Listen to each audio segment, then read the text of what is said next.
Hello and welcome. This is Dr. Gerard Cuomo. I'm a general dentist, practices here in Boca Raton, Florida. I'm also the director of the program and course called Introduction to Dentistry and Lab, which I give at Florida Atlantic University. I'm going to go ahead and video a summary now of the session number 6, which was the final session of the restorative section given at the course. So let's get right to it. This is the Typodont crown prep that was presented, and there were about 15 students that participated in this this project. Number one, this preparation had to have adequate reduction and shape so that we could take a final impression of that. And the impression is a triple tray impression, looks like this.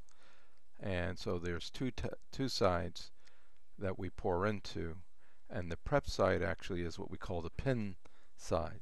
So this is the model, and you can see there are pins in it, 3 of them, and we actually cut out each individual section, and in the middle section is what we call the die, and we have to trim that die so that it exposes the margin.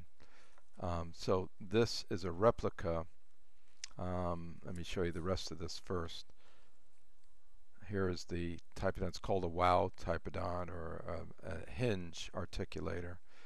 I'll go ahead and pop out the middle die now. That comes out, and here's the middle die. And we'll use a different color. Let's use blue, and we'll mark the margin with that. So usually I'll tell the students to go ahead and mark your margins. We're going to check the margins. We'll do a quality control margins, quality control of the contacts, as well as the occlusion or the bite. Alright, so there's our replica poured and die stone material, similar to that. Okay, now each student was instructed to make an acrylic crown made out of an acrylic plastic material, and asked to go ahead and troubleshoot and fit that to the die itself. So you can see that the human now, or the student, has made this. This happens to be mine, so I can talk about my crown. You can see some discrepancies here. Here's one that isn't perfectly adapted. Another one would be probably in this zone. You can see that the blue margin is a little bit outside the margin of the crown, kind of comes back in right about here on the mesial, and then finishes nicely on the lingual. So, you know, you could tell that there's some imperfections. Alright, so, and then we took this, bit it back on our Typodont, and the students presented it for articulation. So we wanted to find out, well, how well were they able to do that. And let me back up the magnification. So we started in week 3, we ended in week 6. So you have 3, 4, 5, and 6 sessions. So it's about 3 to 4 hours per session to get to this point. Okay, so here we are now, and we're checking the occlusion. We put our articulator paper in there, which I can get. Let me go ahead and get that now. This is our articulating paper, and we put that in place. A couple ways to check contacts, by the way. You can slide the paper in between the model and the crown and then pull. And if you see a little bit of a mark like that, you know that that's a good, pretty decent contact there. Now, this is a cut model, so you may or may not get a good contact. Well, where should you check the contact? It should be on the solid model or the master, I want to say the master model, which is the Typodont, which I brought with me today. So we're going to do that.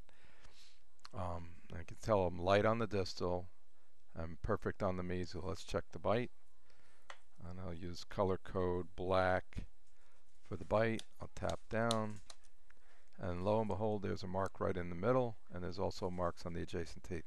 So contact or occlusion is good. Contact's a little light on the distal, and the mesial is fine. So now here's the final, or what we call a typodont tooth, and we want to draw a red line to mark the margin on that. So let's do that next, because we're getting close to finishing the discussion on the human being side, and then we're going to go over the computer generated, or what we call the CAD CAM, computer assisted design, computer assisted milled crown, which I have with me today. Okay, so here's this crown, and now we're going to place this man-made crown on the typodont, which is here. Alright, so I'm going to move things out of the way so we can get the typodont into focus.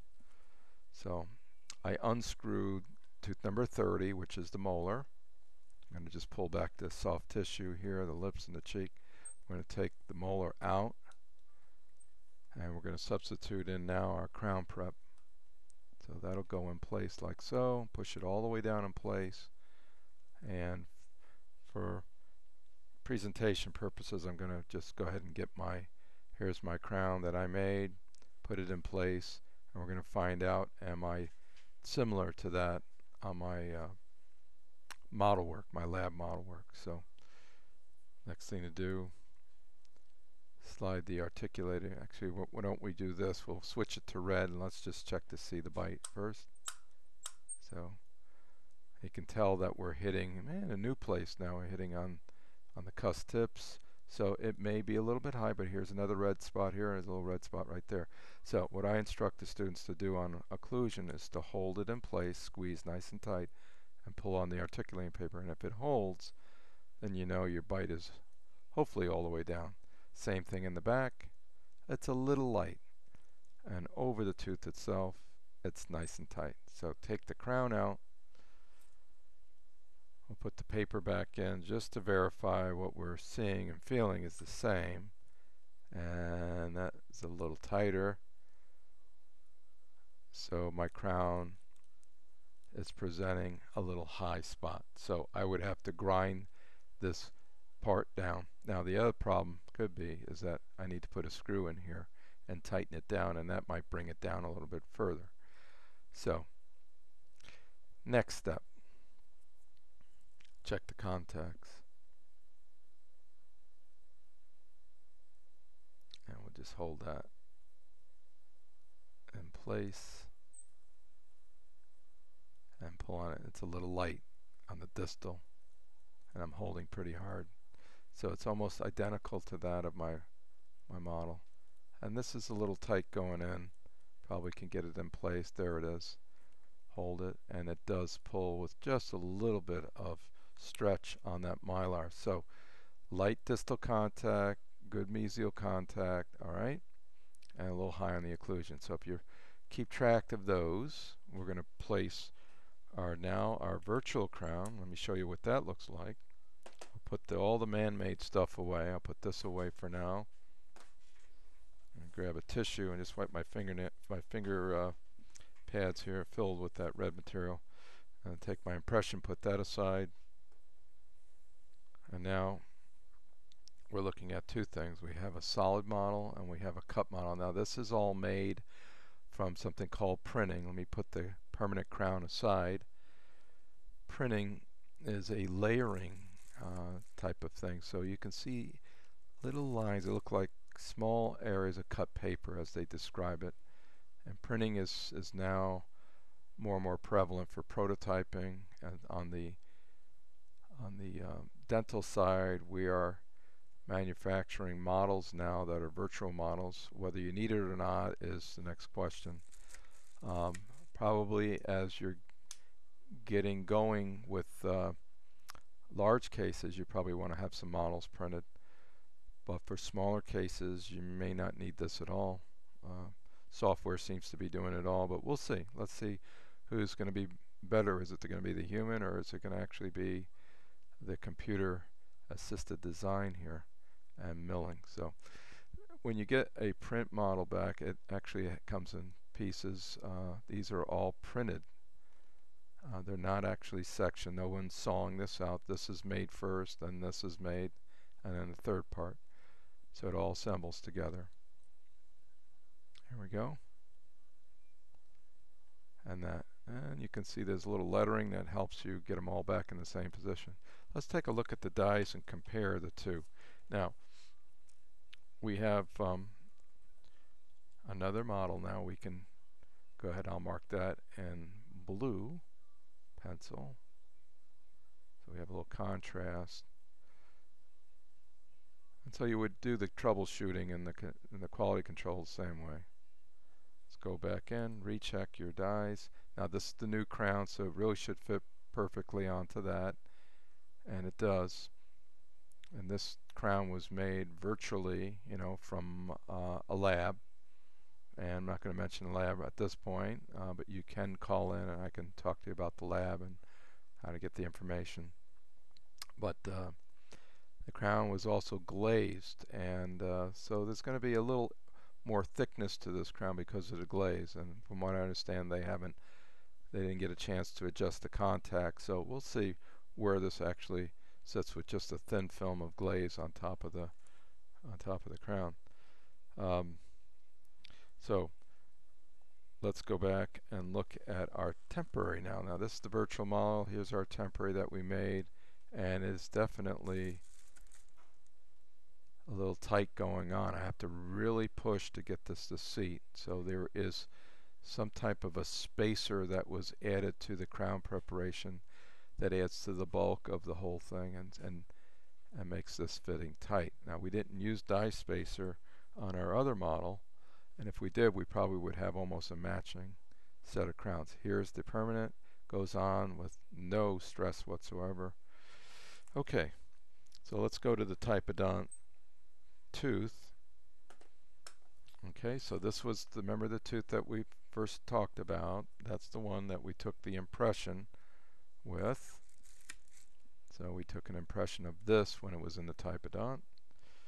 Now we're going to take and look at the margins. We looked at the margins with the temporary all the way around, and we were checking fit. And we notice it's, you know, this is a temporary fitting the permanent tooth now, and not the indirect model from the lab. So this is not so bad. Is it perfect? By no means, but it's pretty close, but definitely not perfect. But quite acceptable for a temporary. Now let's look at the margins of the one that we scanned from a 3D scanner. And 3D scanners are basically like a little miniature television camera with a bunch of LED lights on the end of it, and it actually records data and it's stored into a file. So okay, so here we go. I think you'll see that these margins look very, very, very good. They're pretty close. They're not perfect, but they are very, very, very close. Are they close as hand-sealed margins? Well, we'll see. You know, we'll look at a few more samples. I do have a number of samples now. Most of the margins fit almost perfectly to the dies. But I can tell you that one of the other things that I found were that the contacts were somewhat tight, and that's probably because of the glaze. Although these look like they were adjusted to fit. This side might be a little more glaze on it. So let's see what else is we can talk about in comparing these two systems. Again, one made by virtually a computer, where the students and myself just took a wand and literally just copied from a photographic standpoint, from a video standpoint, the preparation, and delivering the file to another lab where they made the crown from a milling machine, and also they made the models from a printing machine, so they had a place to go to check things. So there's some variables involved, and we can sit here and talk about it for a while. I'm going to discuss a few things with the class in 2 weeks about our project. So comparing the two, I would say that this is the permanent crown, which I believe fits nicer than that made by acrylic. And don't forget, acrylic does shrink about 2-3%. So there's a lot of troubleshooting that had to be done. So this is the temporary acrylic crown. And then if you put it into the typodont, again, let's put the tooth back in. And we're almost complete discussing our treatment. So we're going to do the last thing just to double check on the typodont.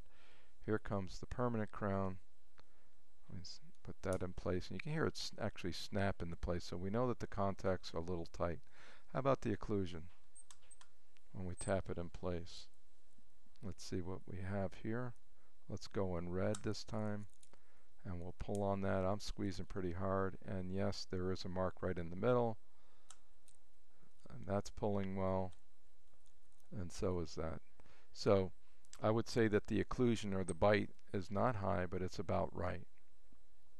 The contacts, though, bother me a little bit because it did snap in. You can see I'm kind of tilting it back and forth trying to remove this crown. So I would say because the lab placed the glaze and did not adjust it, then we have to consider that as a variable. If they didn't glaze it, its crown probably would fit without any resistance whatsoever. At least that's what the lab is telling me at this point. So let's take it back to the solid model.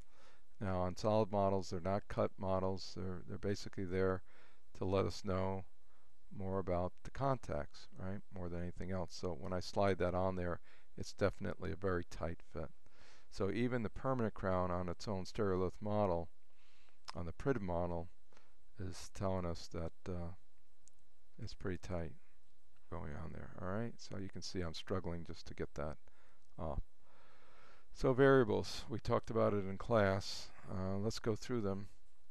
Number one, the impression itself has a certain amount of distortion factor with it, linear expansion and coefficients and rebound effect, etc. There's so many things you can talk about. And then the porp itself, the stone itself, the setting expansion of the stone, cutting the model out, any movement, micro movement in these pieces, any abrasion that's occurring on the stone itself, any abrasion on the margins, just to name a few, okay? And then finally, with the stereolith, I guess it's like any computer, it's only as good as the operator. You know, garbage in, garbage out. You have to be good at troubleshooting and maybe even setting up a better default system so that you can account for the glaze that goes on there so that it does fit the model a little better. I'm glad to see it's tight, not too loose, you know, because then you got to add to it. But the idea, I'd like to make sure it's just perfect when it gets presented. So it means less manpower. Now we're going to add up all the hours that it took us to make our temporary crown. If you can imagine 3 to 4 hours, let's just say 4 hours at the most. We started one session, so that's 2, 3, and then the fourth, so that's about 16 hours put in to make all the dye work, the impression, the prep itself, you know, versus I think we can, you know, maybe take that time of the prep itself and then do the scanning, which took anywhere from 8 minutes to maybe 20, 25 minutes, and basically got this back, excuse me, the permanent crown back. Now you still got to make a temporary, so maybe someday we might see these things made chairside, or have a printer chairside that will make your temporary. I don't think we're too far away from that, but you still have to have someone that creates the design via the software that can match it up properly so that you can troubleshoot acrylic and do that chairside, and then you'll get back a printed crown. And then your lab hopefully will turn this around very quickly, maybe inside of a day or two, so that you can have the patient back. Some offices are putting the milling machine right in-house so that they can do it almost while the patient is waiting in the chair. So you eliminate the need for a temporary. So I'm pretty happy with the results. I can tell you that, you know, the majority of the contacts were tight and the occlusions were all pretty closely matched. So which one is it? You know, do you have the one not prepped, the one that's prepped with the permanent, the one the human made by hand. Now this is just acrylic, but you know, if we make one out of ceramic, I'm sure it's going to be even better. But the time it takes to make it, and the quality, and also we're working on color. In the back of the mouth, color is not as critical as it in the front, but it's getting better. It's getting better, and it's getting very promising. So, well done, class. Well done, and well done for this semester. We're excited about each semester. We like to go back to rethinking what we're doing. Maybe try a different company. This one happens to be a company that makes a lot of Scotch tape, and you know, they're found in a lot of plastics. It's a good company. It's been around a long time. There are other companies, so when we do demo them, we'll try to do a nice film like this and give you some more information that you can take home with you. Anyway, if you're a new listener, welcome aboard. If you've been watching, continue, keep practicing, and I appreciate you all watching today. Take good care and enjoy the rest of your day or the rest of your evening. And we'll see you next time. This is Dr. Gerard Cuomo from Boca Raton. We'll see you at the next video.